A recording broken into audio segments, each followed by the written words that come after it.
நல்லதே நடக்கும். ஓம் நம சிவாயம். எல்லாம் வல்ல ஸ்ரீ வாராகியம்மன் திருவடி சரணம். உலகத் தமிழ் நெஞ்சங்கள் அனைவருக்கும் உங்கள் சுசரிராஜ கணபதியின் அன்பான வணக்கங்கள். இன்றைய பதிவில் கன்னிராசி அஸ்த நட்சத்திரத்தில் பிறந்த நண்பர்களே, தேடியது கிடைக்கும், அதை தெய்வமே உங்களுக்கு கொடுக்கும். தெய்வத்தின் பரிபூர்ண அருளை பெறப்போகின்ற அஸ்த நட்சத்திரத்தில் பிறந்த நண்பர்களே, ஆமாங்க, ஒரே வருடத்தில் நடக்கப் போகின்ற 3 விதமான குரு பெயர்ச்சி. ஸோ இன்றைய பதில குரு பயிற்சி பலன் கன்னிராசி அஸ்த நட்சத்திரத்தில் பிறந்த உங்களுக்கு தான் பார்க்க போறோம். தயாராக இருங்கள், காலம் வெகு தொலைவில் இல்லை, கிட்டத்திலே நடக்க போகுது. சரிங்களா? ஸோ பதிவை ஃபுல்லா பாருங்க. மேலும் நம்ம சேனல்ல ஏற்கனவே அஸ்த நட்சத்திரத்தில் பிறந்த உங்களுக்கு சனிப்பயிற்சி பலன்கள் பதிவிட்டாச்சு. பார்க்காதவங்க சேனல் போய் பாருங்க, கண்டிப்பா யூஸ்ஃபுல்லா இருக்கும். மறக்காம சேனலை சப்ஸ்கிரைப் பண்ணீங்க, கூட இருக்கிற பெல் ஐகானை பிரஸ் பண்ணிட்டு பக்கத்துல ஒரு ஆல் என்ற ஆப்ஷனை தவறாம செலக்ட் பண்ணி வச்சுங்க. உடனே நான் பதிவிடக்கூடிய அடுத்தடுத்த பதிவுகள் உங்களுக்கு உடனுக்குடன் நோட்டிஃபிகேஷனாக வந்து சேரும். கன்னிராசி அஸ்த நட்சத்திரத்தில் பிறந்த நண்பர்களே, குரு பெயர்ச்சி. குருவான் இப்போ எங்க இருக்கிறார்? உங்களுடைய கன்னி ராசிக்கு 9ஆம் வீடு ரிஷபம், 9லிருந்து 5ஆம் பாரியை உங்களை பார்த்து கொண்டிருக்கிறார். பாக்கியத்தில் குருநாதன் நல்லபடியா இருக்கிறார். மே மாதம் 15ஆம் தேதி அதிகாலை 2:30 மணிக்கு இந்த குருபவன் அப்படியே பயிற்சி அடைஞ்சு மிதுன ராசிக்கு போகிறார். உங்களுடைய கன்னிக்கு அது 10ஆம் வீடு. இப்போ அஸ்த நட்சத்திரத்துக்கு அதிபதி யாரு? சந்திர பகவான். சந்திர பகவானுடைய வீடு எது? கடகம். ஸோ கன்னியினுடைய ராசிநாதன் யாருன்னா புதன். புதனுடைய மற்றொரு வீடு எது? மிதுனம். ஸோ 10ல் குரு வந்தால் பதவி பறிபோகும்னு சொல்லுவாங்க. ஆனா கன்னி ராசிக்காரங்களுக்கு என்ன நடக்கும்? ஸோ மற்ற எந்த ஒரு ராசிக்கு இல்லாத ஒரு சிறப்பு கன்னி ராசிக்கு உண்டு. என்னன்னா, உங்களுடைய ராசிநாதன் உங்களுடைய ராசியில உச்சம் அடைவார். ஸோ அதுல எந்த மாற்று கருத்தும் இல்லை. இப்போ உங்களுடைய ராசிநாதனுடைய மற்றொரு ராசி தான் மிதுனம், அதுக்கு தான் குரு வர போறார். ஸோ அதனால கண்டிப்பா கன்னிராசி அஸ்த நட்சத்திரத்தில் பிறந்த உங்களுக்கு மிக நீண்ட நாட்களாக, மிக நீண்ட வருடங்களாக நீங்க ஒரு வேலைக்கு ட்ரை பண்ணிக்கிட்டு இருக்கீங்க, ஒரு பதவிக்கு நீங்க முயற்சி பண்ணிக்கிட்டு இருக்கீங்க, ஒரு தொழிலுக்கு நீங்க முயற்சி பண்ணிக்கிட்டு இருக்கீங்கன்னா அது உங்க கிட்டத்தில் வரக்கூடிய நேரம் இந்த குரு பயிற்சி காலகட்டம். அது மே மாதத்திற்கு முன்னதாகவே அது வந்துவிடும். இந்த பாக்கிய குருவா இருக்கிறார் இல்லையா, மே 15க்கு முன்னாடி குரு பயிற்சி நடக்கிறதுக்கு முன்னாடி அதுக்குண்டான சான்ஸ் உங்களுக்கு கிடைச்சிரும். அந்த வாய்ப்பை சரியா பயன்படுத்தினா பதவி மாற்றம் கண்டிப்பா இருக்கு, வேலை மாற்றம் கண்டிப்பா இருக்கு, தொழில் ரீதியான மாற்றம் கண்டிப்பா இருக்கு. அதுல இருந்தும் மாற்று கருத்தும் இல்லை. ஸோ மே மாதத்திற்கு முன்னாடியே அதுக்குண்டான முயற்சி நீங்க எடுத்து விட்டால் உங்களுடைய பதவிக்கு பிரச்சனை வராது, உங்களுடைய வேலைக்கு அது பிரச்சனை வராது, உங்களுடைய தொழிலுக்கு பிரச்சனை வராது. சரிங்களா? ஸோ மேலும் இன்னொரு விஷயம், அதாவது வரன் தேடிக்கிட்டே இருப்பீங்க, திருமண காரியங்கள் நடக்குமா நடக்காதா அப்படின்னு. ஸோ அந்த அப்படிப்பட்ட திருமண காரியங்கள் அஸ்த நட்சத்திரத்தில் பிறந்த உங்களுக்கு கண்டிப்பா நடக்க போகுது. காரணம், ஜென்மத்தில் இருந்த கேது விலக போறாரு அதே மே மாசம் குரு பயிற்சிக்கு அப்புறம். 7ஆம் வீட்டில் இருந்த ராகு இடம் இருந்துருவாரு. இந்த நேரத்தில் குருபலன், குரு பகவான் 10ஆம் வீட்டுக்கு வர்றாரு. கண்டிப்பா தேடிய வரனை உங்கள் கைக்கு கொண்டு வந்து சேர்க்கும் தெய்வம். ஸோ திருமண வாழ்க்கை மட்டும் இல்லைங்க, குழந்தை பாக்கியம் கூட. போகாத கோயில் இல்லை, வேண்டாத தெய்வம் இல்லை. அஸ்த நட்சத்திரத்தில் பிறந்த உங்களுக்கு குழந்தை பாக்கியம் இல்லாம போனதே அந்த காரியத்துல குருவினுடைய பார்வைப்பட்டு கண்டிப்பா அந்த குழந்தை பாக்கியன்றது உங்களுக்கு தங்கு தடையின்றி கிடைக்க போகுது. ஸோ கர்மஸ்தானத்தில் 10ஆம் வீட்டில் குருவன் வந்தால் நிச்சயம் கர்மத்தை, அதாவது உங்களுடைய தோஷத்தை, பாவத்தை நீக்கிற வேலையை அந்த குருவான் பார்ப்பார். அப்போ எந்த விதமான ஜாதகத்துல சர்பதோஷம், பித்ருதோஷம், என்ன தோஷமும் இருந்தாலும், அதனால ஒரு திருமணம், குழந்தை பாக்கியத்துக்கு ஒரு தடை இருந்தாலும் அதை நீங்க சின்ன சின்ன பரிகாரத்தை மூலமா நிவர்த்தி பண்ணிக்க முடியும். ஸோ இந்த குரு பயிற்சியின் மூலமா நீங்க செய்யக்கூடிய சிறிய வேண்டுதல் உடனே பலன் கொடுக்கும். இதுவரை நீங்க என்ன பிரார்த்தனை, என்ன பரிகாரம் பண்ணியிருந்தாலும் அதை விட 100 மடங்கு பலனை இந்த குரு பயிற்சிக்கு பின்னாடி நீங்க குழந்தை பாக்கியத்துக்கோ திருமணத்துக்கோ செய்யக்கூடிய பரிகாரம் உடனே பலிக்கும். சரிங்களா? ஏன்னா கர்மஸ்தானத்தில் குரு இருக்கிறாரு. ஸோ தெய்வங்கள் மட்டுமே உங்களுடைய பாவத்தையும் தோஷத்தையும் நீக்க வல்லமை பெற்றது.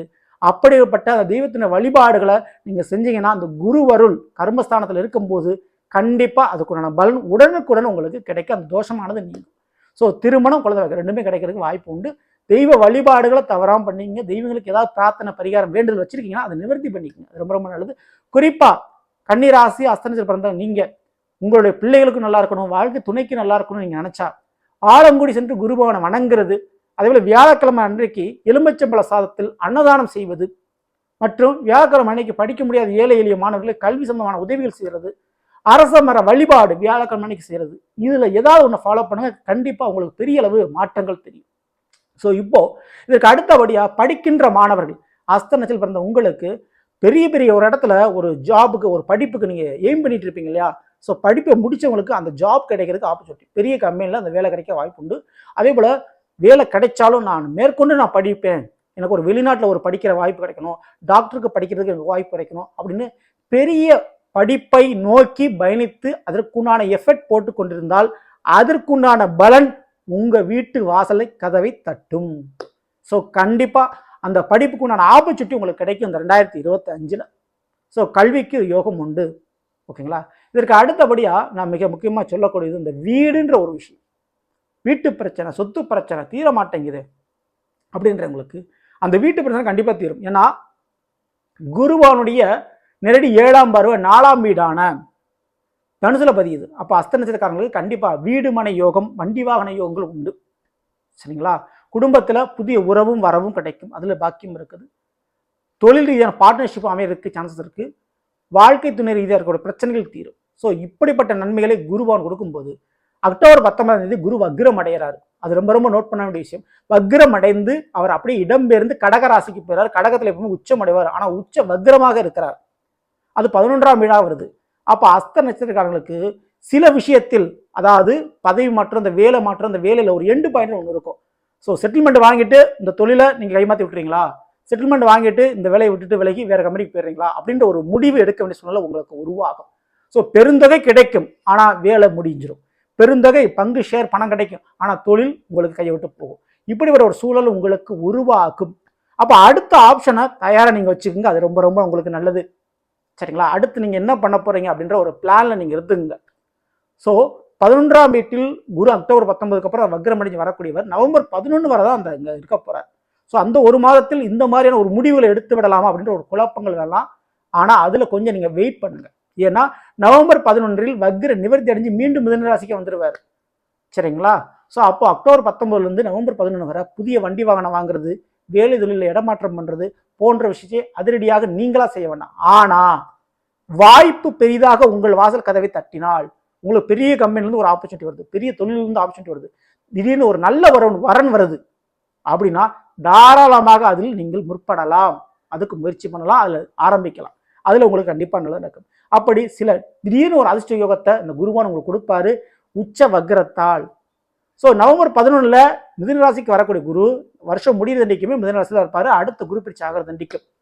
ஸோ 10 குரு பகவான் கர்மஸ்தானத்தில் கன்னி ராசிக்காரர்களுக்கு கண்டிப்பாக பதவி மற்றும் தொழில் வேலையில் மாற்றங்கள் உறுதியான முறையில் உண்டு.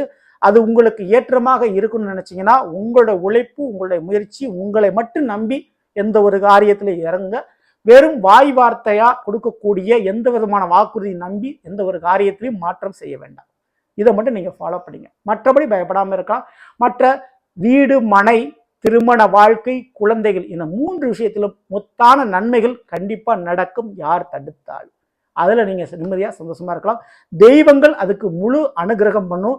நீங்க தேடிய வரன், தேடிய வேலை, தேடிய தொழில், தேடிய குழந்தை பாக்கியம் கண்டிப்பா கிடைக்கும். அதை தெய்வமே உங்களுக்கு நடத்தியும் கொடுக்கும்.